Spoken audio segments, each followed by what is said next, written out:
Bonjour à toutes et à tous et ravi de vous retrouver dans Parole d'experts sur H24, l'émission qui vous permet de décrypter l'actualité, qu'elle soit nationale, qu'elle soit internationale, qu'elle soit sociale, politique ou sociétale. Nous sommes aujourd'hui à plus de 2 mois après le séisme et on vous l'avait promis, nous étions rendus sur place au lendemain du séisme, comme beaucoup de nos confrères et de nos consoeurs des médias, et on s'était promis de retraiter le sujet de manière régulière pour se dire « et maintenant ?» L'émotion passée, qu'en est-il?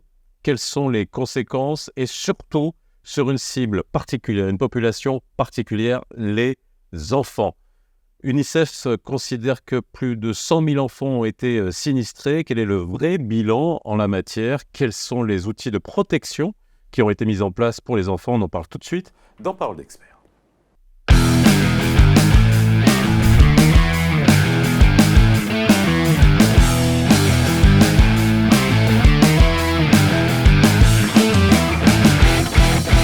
Et pour en parler avec moi, aujourd'hui, j'ai le plaisir de recevoir Samia El Moussi, qui est la directrice nationale de SOS Village d'enfants Maroc. Comment ça va? Ça va, merci. Tout va bien? Merci pour l'invitation. Merci d'être venu. Juste en quelques mots, SOS Village, c'est relativement connu. Peut-être nous repréciser la mission que vous vous imposez à SOS Village. La mission principale de SOS Village d'enfants au Maroc ou au niveau international est la prise en charge d'enfants sans soutien familial. On est connu justement par ce programme-là prioritairement. Maintenant, ce que peut-être les gens ne savent pas assez, c'est que nous prenons en charge également les familles monoparentales dans le cadre d'un programme de renforcement familial, en particulier les femmes seules en détresse qui ont des enfants. On parle de familles monoparentales au Maroc, c'est généralement les femmes seules en détresse qui ont à charge des enfants en bas âge qui n'ont pas de revenus et qu'on soutient justement pour dépasser et pour prévenir l'abandon des enfants. Et souvent des enfants qui sont considérés comme illégitimes. Généralement. Donc là, nous avons également les programmes d'urgence pour lesquels nous ne sommes pas très très connus, mais que nous avons développés en 2004 suite au séisme de Hoceima, en période de Covid, et que nous développons aujourd'hui suite au séisme de l'Haouz qui a frappé récemment notre pays. Alors, on va parler de ça. Oui, avant qu'on rentre sur le plateau, on discutait de quelque chose qui est, somme toute, humaine. Vous parlez de charge mentale, vous parlez de la manière avec laquelle vous, à SOS Village, vous essayez d'assimiler tout ça, d'absorber, de gérer au mieux avec vos équipes, j'imagine, parce que c'est vrai que lorsqu'on parle du séisme, bien sûr, l'émotion est passée, mais pour vous, elle est toujours là parce que vous êtes sur le terrain et elle est d'autant plus forte que vous avez affaire aux enfants. Et lorsqu'on se retrouve avec des enfants... Alors, j'ai lu juste le chiffre qui est annoncé par l'UNICEF qui considère qu'il y a à peu près 100 000 enfants sinistrés. Donc, est-ce que vous êtes d'accord avec ce chiffre? Et puis, 2, on revient à la charge mentale et à l'individuel à chaque fois. C'est d'autant plus compliqué d'accompagner des enfants qui sont orphelins, qui ont perdu parfois toute leur famille, pas seulement orphelins de père et de mère, mais quasiment toute leur famille. Effectivement, la charge mentale est là. D'ailleurs, nous, au sein de SOS Village d'enfants au Maroc, les équipes sont formées à justement transformer cette émotion et cette charge mentale en action sur le terrain parce qu'on est là pour agir. Et donc, c'est vrai que c'est difficile, mais on arrive quand même à agir de manière efficace et professionnelle sur le terrain. Maintenant, comme vous l'avez dit, la charge mentale est extrêmement importante, aussi bien chez les bénéficiaires, c'est chez les victimes, que chez les équipes qui vont opérer sur place. D'où l'importance aujourd'hui de la reconstruction des âmes. Parce qu'aujourd'hui, tout le monde parle de reconstruction des infrastructures, de rénovation, de réhabilitation. C'est très bien, c'est important, mais la reconstruction des âmes est aussi prioritaire et très, très importante. Alors justement, comment on accompagne le volet psychologique? On va en parler parce que, vous l'avez dit, la reconstruction, la prise en charge, on a été sur le terrain. Quoi qu'il ait été dit, il faut quand même reconnaître que tout ce qui a été mis en place sur le terrain extrêmement rapidement, avec la difficulté que représente tout le terrain où a eu lieu le séisme, a été quand même assez exemplaire. Par contre, d'un point de vue psychologique et protection des enfants, là, au début, on en avait parlé, et puis ça a circulé sur les réseaux sociaux, et après on n'en a plus entendu parler, à savoir des vautours qui essayaient de profiter de la situation, notamment vis-à-vis de petites filles qui avaient perdu leurs enfants. Est-ce que ça, vous l'avez vécu sur place, vous l'avez vu et vous avez mis en place aussi des éléments à votre niveau de protection? Alors justement, les prédateurs sexuels aujourd'hui, ça existe partout. Oui. Vous savez, que ce soit dans le rural, dans l'urbain, en situation d'urgence ou pas, ça existe. Maintenant, ce qui est important, enfin en tout cas nous, en tant qu'association, ce que nous avons fait sur le terrain depuis le séisme, c'est de sensibiliser, d'éduquer au signalement, d'éduquer à l'autoprotection. Et c'est ce que nous faisons durant toute l'année dans le cadre de nos programmes. C'est ce qu'on appelle la culture du signalement. C'est d'éduquer les enfants à l'autoprotection, à détecter, identifier les degrés de maltraitance éventuels et puis à les signaler. Maintenant, ce qu'il faut savoir aussi, c'est que les autorités compétentes font le nécessaire. D'ailleurs, on l'a vécu avec le cas du prédateur de Rachidia. Et ils sont allés les choper tout de suite. Oui, non mais bon. Maintenant, il est très important... Après, il y a ce qu'il y a sur les réseaux sociaux et après, il y a ce qu'il y a sur le terrain aussi. Je veux dire, pas que les réseaux sociaux, quoi. Vous savez, moi, en tout cas, nous, on a été sur le terrain, on a vu l'effort considérable et le travail formidable des associations et de tous les acteurs de la société civile qui œuvrent dans le cadre de la protection des droits de l'enfant. Tout le monde était mobilisé, il y a eu un effort vraiment très, très important et collectif qui a fait que ça a arrêté et ça a stoppé un certain nombre d'agissements et de comportements qui ne sont pas, qui sont pas légaux. Maintenant, encore une fois, il y a un numéro vert, le 2511. Il faut dénoncer, il faut que les citoyens aient ce réflexe de dénonciation et de signalement automatique aux autorités compétentes qui, elles, vont faire leur travail parce que c'est leur mission d'agir contre toute forme de maltraitance éventuelle que peuvent vivre les enfants dans ces situations particulières. Alors, il y a quand même quelque chose qui n'était pas notre fort jusqu'à aujourd'hui, jusqu'à récemment, et je parle de notre fort, nous, Marocains, société marocaine, que ce soit la société civile, les autorités, tous concernés, c'est l'aspect psychologique, donc quelle que soit la situation. Est-ce que, avec cette catastrophe, il y a, à tout malheur, il y a parfois des choses positives qui émergent. Au-delà de la solidarité, est-ce qu'on s'est rendu compte aussi que la prise en compte psychologique était réelle? Ce qui n'était pas le cas avant. Est-ce que là, c'est vrai?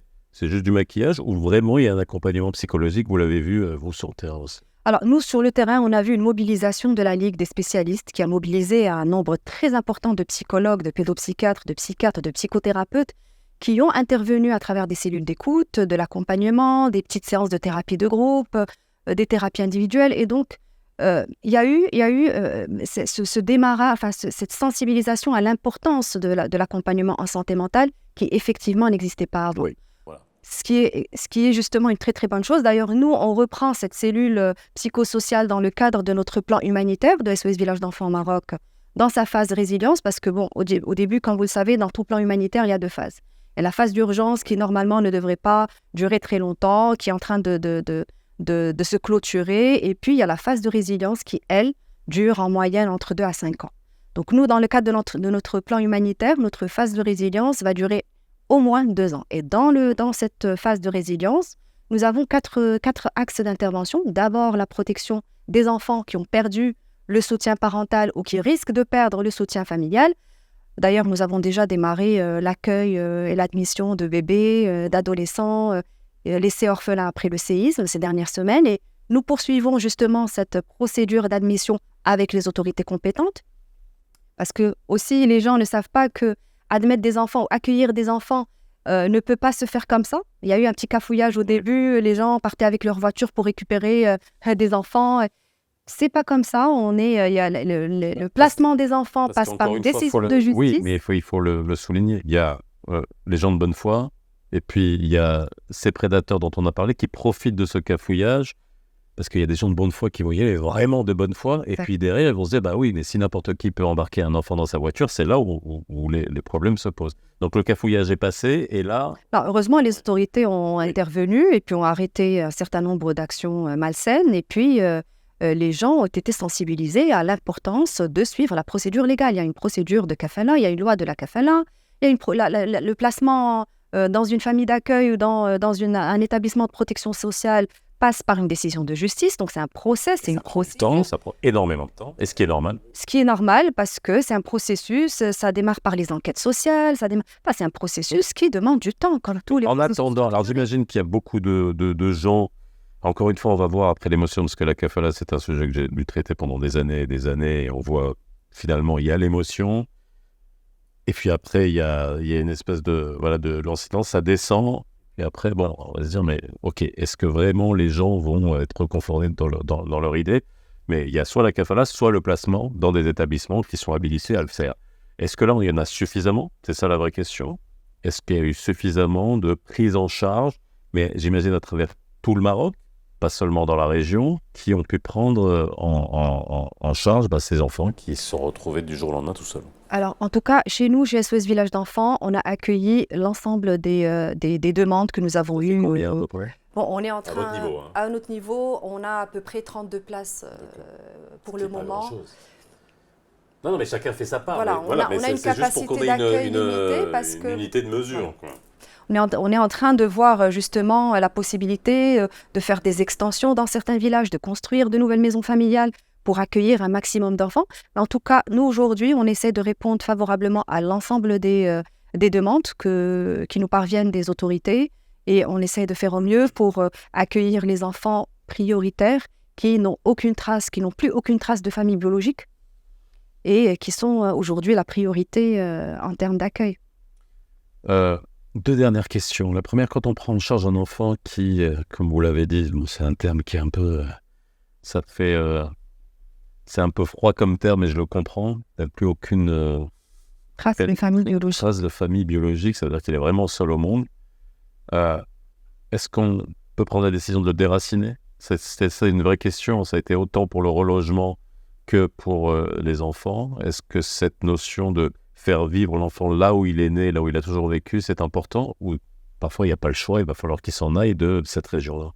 Alors justement, dans le cadre de notre modèle de prise en charge, on ne déracine pas. On garde toujours le contact avec les origines, avec le douar, la famille élargie si ça existe. Et on essaye, une fois que l'enfant a 18 ans, 18-20 ans, on essaye de travailler sur la réunification familiale avec la famille élargie, si elle existe, ou on la recherche pour le cas des enfants qui sont laissés sans soutien familial et qui ne savent pas s'ils ont des familles ou pas, à part les enfants du séisme. On parle des autres enfants sans soutien parental. Bien sûr, c'est très important, la famille est très importante, les liens sont importants parce que ce qu'il faut savoir aussi, c'est qu'un douar est composé d'une très grande famille élargie. Donc, on va trouver la femme du cousin et de la cousine. Donc, on est vraiment dans cette approche Société très particulière. exactement familiale. Et puis, c'est très important de garder, de connaître ses origines, de rester en lien avec ses origines et ses racines et de garder effectivement ces liens importants. Alors, dernière question. On est en novembre et donc le froid n'a pas attendu novembre pour s'installer déjà dans la montagne, mais là, ça va commencer à devenir vraiment le vrai froid. Comment était la situation aujourd'hui, vous qui êtes sur le terrain régulièrement? Bon, les habitants sont un peu inquiets, ce qui est tout à fait normal. C'est normal vu ce qu'ils ont enduré, vu les traumatismes. La peur et l'inquiétude sont tout à fait légitimes. Les petites répliques qu'il y a eu encore Aussi, bien après le donc séisme c'est aussi. tout à fait légitime. Mais maintenant, ce qu'il faut savoir, c'est qu'un processus de reconstruction nécessite une organisation, des réunions préparatoires, l'identification des besoins, la planification, la recherche de fonds, la budgétisation, l'identification des parties prenantes. Tout ça, c'est un processus qui demande du temps, de la patience. Donc, il faut savoir être patient. En tout cas, il y a beaucoup de choses qui se font sur le terrain, aussi bien par les ministères, l'État, que par les acteurs de la société civile. Et puis, il y a le projet de reconstruction qui est déjà amorcé. On a déjà identifié. Nous aussi, on essaie de soutenir les efforts de l'État dans le cadre du relogement provisoire. Donc, nous sommes en train de réfléchir à des tentes plus résistantes, mieux isolées. Parce qu'il s'est avéré que les tentes que nous avons utilisées au début n'étaient pas forcément très pratiques pour la période de Il y a eu des neige. mobil-homes aussi qui ont été livrés, notamment par Jules qu'on avait rencontré. Exactement. Il y a plein de solutions. Exactement. Et ce sont des solutions qui sont plus fiables et plus durables, on va dire, pour cette période de froid. En tout cas, il y a un certain nombre d'initiatives qui ont été faites qui sont juste extraordinaires. La société civile tous les acteurs, toutes les associations ont fait un travail formidable sur le terrain, la Fondation Mohamed V, les associations locales. Donc tout ça, c'est assez louable et de toute façon, nous, on continue. Dans le cadre de la phase résilience, on continue notre action.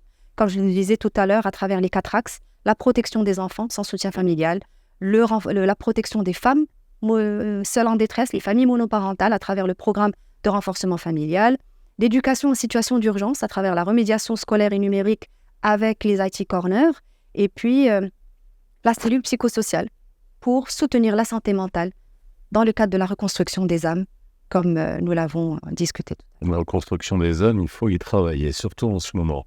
Dernière question, comment on fait pour aider SOS Village ?